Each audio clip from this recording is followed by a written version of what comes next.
औज़ुबिल्लाहि मिनश्शैतानिर्रजीम बिस्मिल्लाहिर्रहमानिर्रहीम सल्लल्लाहु अलैहि वसल्लम। We are discussing vitamin D और विटामिन डी का अब हम तीसरा लेक्चर डिस्कस करते हैं। अभी तक हमने विटामिन डी की फॉर्मेशन, इसके सोर्सेज डिस्कस किए और इसकी synthesis from the skin, endogenous synthesis discuss किए।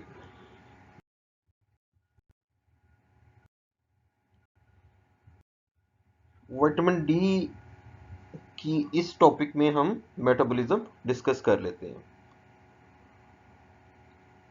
इससे पहले मेटाबॉलिज्म डिस्कस करें, ये स्लाइड हमने फर्स्ट लेक्चर में भी डिस्कस की थी कि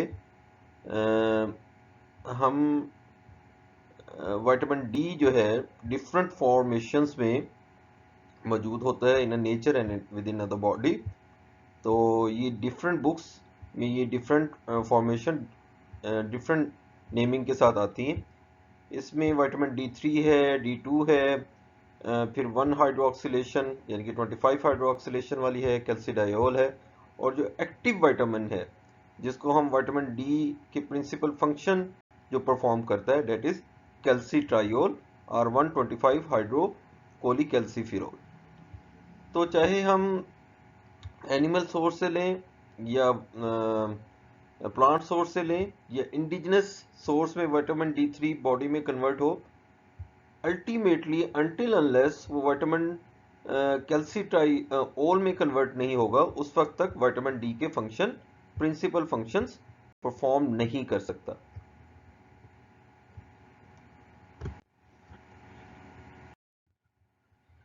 तो जो भी विटामिन का सोर्स ईदर एक्सोजिनस और एंडोजिनस हम बॉडी में लेते हैं, तो बॉडी को एक्टिव फॉर्म में विटामिन डी प्रोवाइड करने के लिए first vitamin D pre vitamins जो है वो मेटाबॉलिज्म के प्रोसेस से विद इन द बॉडी जो है वो गुजरते हैं। अब हम इस विटामिन डी के मेटाबॉलिज्म को डिस्कस कर लेते हैं। तो अभी तक हमने देखा कि या तो हमने प्लांट सोर्स से लिया एर्गोकैल्सिफेरॉल विटामिन D2 और कोलीकैल्सिफेरॉल विटामिन D3, या फिर हमने स्किन से थ्रू सनलाइट जो है cholecalciferol again which is vitamin D3 हमने बॉडी में कन्वर्ट किया।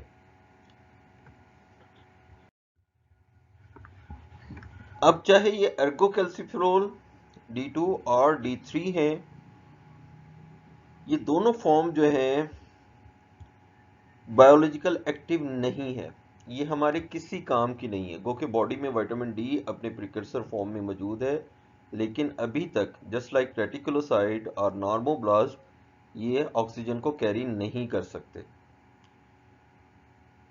इनको एक्टिव फॉर्म में कन्वर्ट करने के लिए, विटामिन डी का फंक्शन इनसे परफॉर्म करवाने के लिए बॉडी को इस विटामिन D3 और D2 के ऊपर दो हाइड्रोक्सिलेशन, सिक्वेंशियल हाइड्रोक्सिलेशन करनी पड़ती है। ये दो हाइड्रोक्सिलेशन कौन कौन से ऑर्गन्स में होती हैं? लिवर और किडनी में। कौन परफॉर्म करवाता है? दो एंजाइम परफॉर्म करवाता है। ठीक है, ये अभी हम हमारे हार्पर और लिपनकार्ट में की पिक्चर से इसको डिफाइन कर लेते हैं। सबसे पहले 25 लेवल के ऊपर हाइड्रोक्सिलेशन होगी। हमने डिस्कस किया था कि ये स्टीरोल ग्रुप है, इसके 3 से 4 रिंग हैं। उसमें 25 लेवल के ऊपर जो भी आपने विटामिन डी का सोर्स लिया है, इधर एर्गोकैल्सिफेरॉल और कोलीकैल्सिफेरॉल और स्किन से इसको कन्वर्ट किया है, ये फर्स्ट ऑफ ऑल लीवर में जाएगा। लीवर में 25 हाइड्रोक्सिलेज एंजाइम होता है। 25 हाइड्रोक्सिलेज 25 पोजीशन के ऊपर इसकी हाइड्रोक्सिलेशन कर देगा। ये जो 25 और इसको कन्वर्ट कर देगा 25 हाइड्रोकोलीकैल्सिफेरॉल में। ये 25 हाइड्रोकोलीकैल्सिफेरॉल जो है, जो हम विटामिन डी की लेवल चेक करते हैं बॉडी में, ठीक है। ये बेसिकली हम 25 हाइड्रोकोलीकैल्सिफ्लोर के लेवल चेक कर रहे होते हैं। ये इसकी स्टोरेज फॉर्म में बॉडी में, और ये जो है विटामिन बाइंडिंग ग्लोबुलिन के साथ यही अटैच होके फिर हमारी किडनी के पास जाएगी। किडनी में एक एंजाइम होगा 1 हाइड्रोक्सिलेज, और ये 1 position of this sterol ring जो है वो हाइड्रोक्सिलेशन करेगा और एक्टिव विटामिन डी की फॉर्म यानी कैल्सीट्रायोल में इसको कन्वर्ट कर देगा।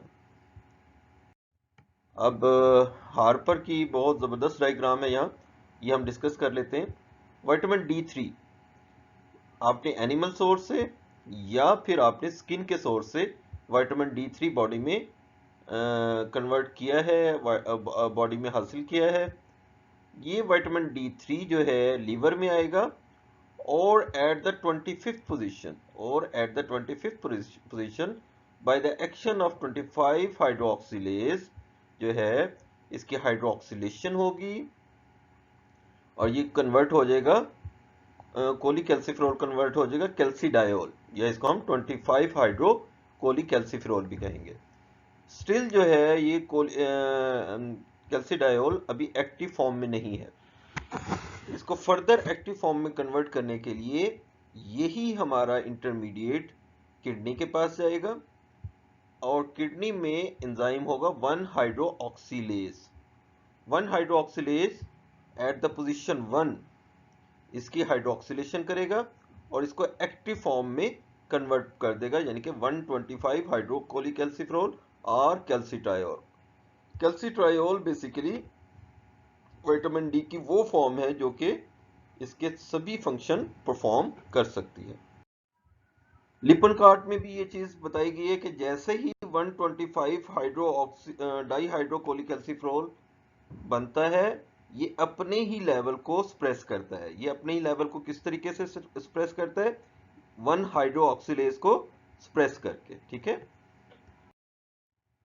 और यही बात यहां बताई गई है कि by repressing the 1 hydroxylase in the kidney, ये अपने लेवल को जो है वो डिक्रीज कर लेता है या रेगुलेट कर लेता है।